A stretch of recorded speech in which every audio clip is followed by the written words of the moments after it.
It was a fast-breaking meal with a different flavour.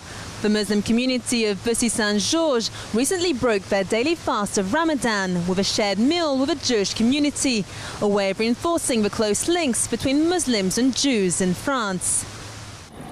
It's a cross-section of different religions, Buddhism, Christianity, but also Judaism and Islam. And it's here in the multi-faith town of Bussy Saint-Georges where Muslims and Jews broke the Ramadan fast together. There was no specific planning as such. It happened very naturally. It's the month of Ramadan. The rabbi called us to wish us happy Ramadan, and naturally we ended up inviting one another and organizing this evening as a way of celebrating this month of sharing and a great opportunity to meet our friends and neighbors. The month of Ramadan, celebrated by more than 1 billion Muslims worldwide, is a time for sharing. In Bussy Saint-Georges, it's about sharing one another's culture. And to accomplish that, Muslims and Jews chose the most universal of traditions, eating. I ate the chorba, a Moroccan vegetable soup, which is particularly very good, quite excellent. And then I ate fruit. I ate oriental cakes, which were delicious. It made me very glad. Et voilà, et ça me réjouit le cœur. On découvre aussi par rapport à leur We discover that in their religion there are also some foods that cannot be eaten. So that allows us to better welcome them with respect. de mieux les recevoir. The buffet was set up, one side with kosher food, the other with halal, like a carbon copy of the town's future living project, which will see the construction of a synagogue and a mosque side by side, in a bid to tear down the barriers between the faiths.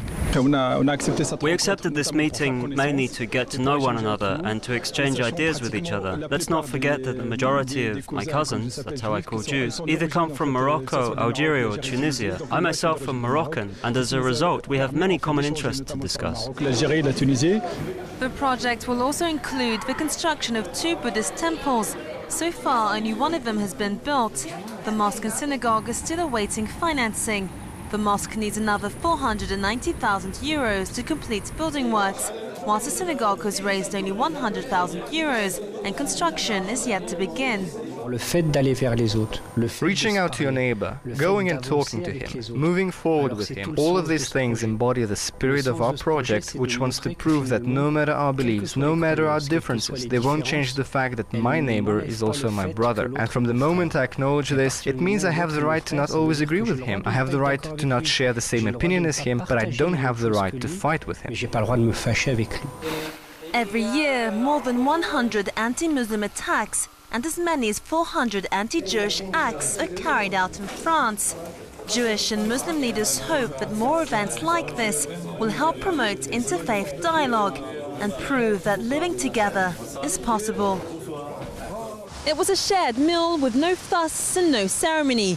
Jews and Muslims of France's first multi-faith town united to honor each other's religion and promote the town's spirit of living together. Through the universal tradition of eating, they sought to show the 2 communities have more in common than their differences. I'm Christina Okello for JN1 in Paris.